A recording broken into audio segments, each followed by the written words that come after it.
Bob Romney. I'm on the executive committee for the Tech Coast Angels and also involved with UCI, UC Irvine in a number of capacities, vice chair of the CEO Roundtable, chairman of the ICS Computer Science School Leadership Council.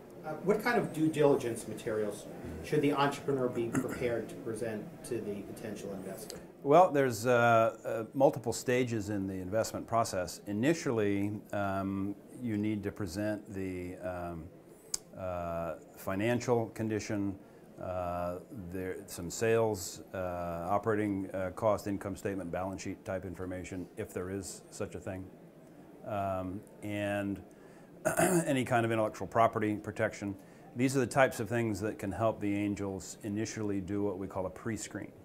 The pre-screen now is assigned by a vertical market segment where if you're in a biomedical device type company, we'll set you up with people that know that domain. If you get through the screening, you then are presented to a broader, rather the pre-screening, you're presented to a broader group of angels on the order of 20 or 25 in a screening session that will accept your presentation and then ask you a bunch of tough questions. If there's some interest on the investment side of this, maybe 5, 10 angels, there'll be a lead assigned in the angel group. And then more formal due diligence begins, some background checks, and a more careful review of some of the basic business aspects.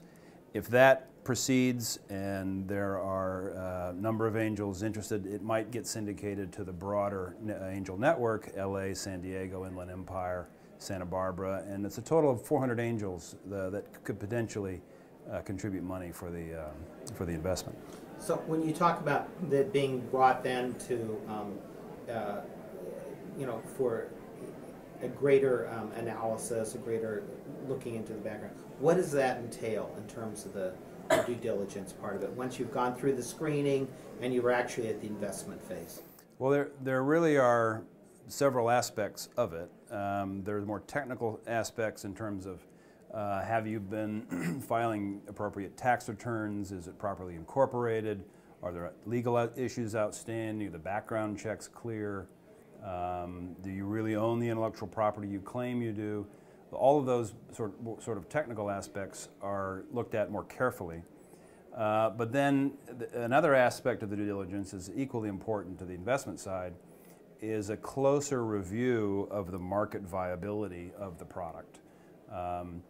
Perhaps interviewing actual customers or beta testers, people that perhaps you've partnered with. It's really key to get a sense that, assuming the technology looks good and works well, that customers and distributors and or people that are going to use it really like it and believe in it themselves. Is it useful to have like a formal market study done by a consultant or something like that? That would help. That would help, but I think we've run into some cases where all the technology lines up nicely, the intellectual property's in place, but in the end there weren't enough people actually interested in consuming the product to justify the types of valuations that people are asking for. So you really need to have something that scales easily into big numbers. The angels are not looking for a 1.5x return. One of their recent exits for the Tech Coast Angels was Green Dot, and some of the early investors got over a 100x return. So these are the type of big returns that they're looking for.